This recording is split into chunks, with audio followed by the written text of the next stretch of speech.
muito boa tarde para você, muitíssimo obrigado pela sua companhia. Hoje é terça-feira, 22 de maio e como sempre, sob a indispensável proteção de Deus, o nosso Fala Baixada de hoje está no ar. E está no ar um programa especial, um Fala Baixada especial, porque nós vamos conversar agora com o professor de Direito Eleitoral, Vinícius Cordeiro. Professor Vinícius Cordeiro, muitíssimo obrigado pela sua presença aqui nos estúdios da Band.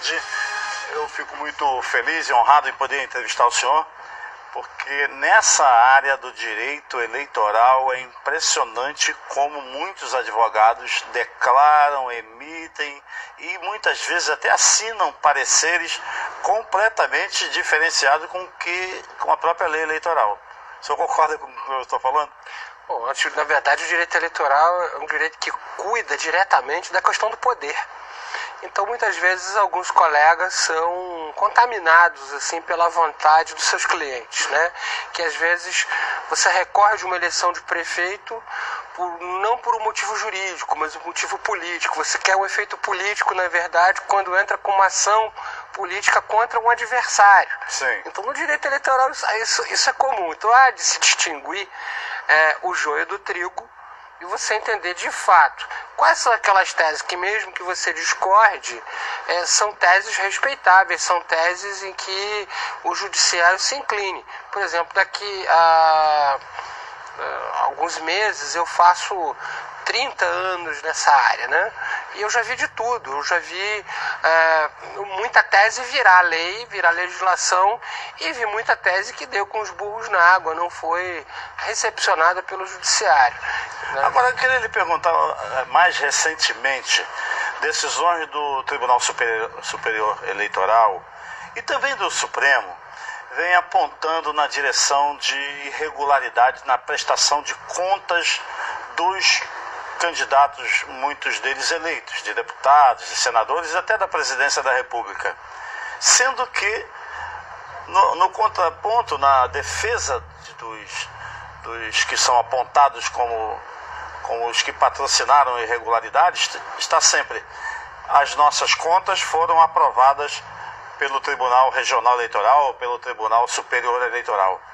Veja bem, o fato do candidato prestar corretamente a prestação de contas, ou seja, ela corresponder com que aquilo que houve efetivamente de movimento contábil, de movimento administrativo, e identificando corretamente quem for o doador, e ela ser aprovada por isso, porque na verdade o judiciário eleitoral, ele verifica a veracidade das informações e a correção das informações.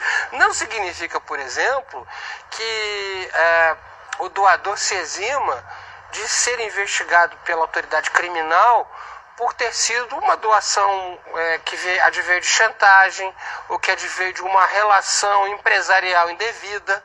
Uma coisa é uma coisa e aquela questão eleitoral é outra. Que pode surgir depois da prestação de contas. Você imagina que você ganhava de uma empresa, que agora não pode mais as empresas doarem para candidatos e partidos, mas muitas empresas que doaram regularmente estão agora, através dos seus gestores, em juízo, dizendo que só fizeram aquelas doações por conta de uma contrapartida de uma relação empresarial ilícita. Esse é o ponto. Que essa tal contrapartida era possível ser realizada depois do candidato. Mas essa relação perniciosa, sabe, Mauro, ela vai diminuindo à medida que a lei agora ela não admite mais a doação, como eu já falei, empresarial.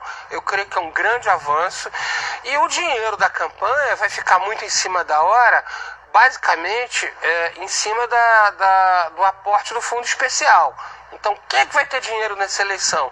Os grandes candidatos, os deputados federais de mandato e aqueles em que os partidos políticos priorizem nas suas candidaturas, ou seja, vão priorizar efetivamente os candidatos a deputado federal. Você acha que essa medida busca tornar equânime, equalizar as campanhas, o mais poderoso com o mais pobrezinho? Eu acho que equânime nunca vai ser. Sim. Porque os partidos que são mais poderosos, que têm mais representação parlamentar, vão continuar recebendo mais recursos.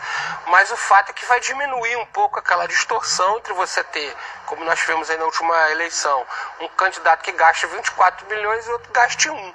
isso tem que ser, né, digamos assim, menos desnivelado. Casos como o que aconteceu com o então candidato e depois eleito prefeito de São Paulo, Dória, que declarou que 90%, quase a totalidade dos recursos aplicados eram de recursos próprios e comprovados que era dinheiro dele. Esse é um ponto que, no meu entender, falhou o legislador, porque no momento que o legislador permitiu o autofinanciamento, ele deu uma brecha para que os ricos se autofinanciem, o que evidentemente é ainda um causador de divergência, de disparidade, de distorção. É uma pequena distorção legal.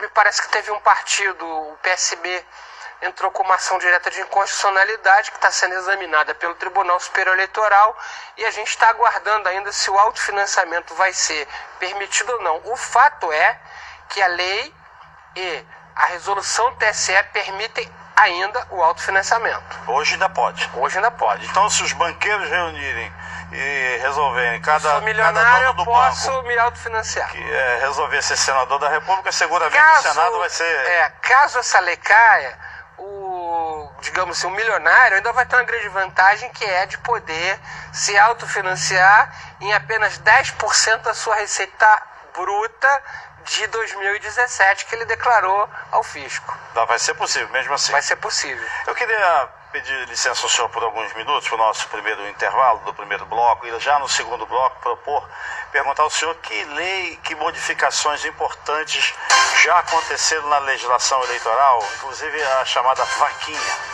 Você vai saber daqui a pouco, depois do nosso intervalo.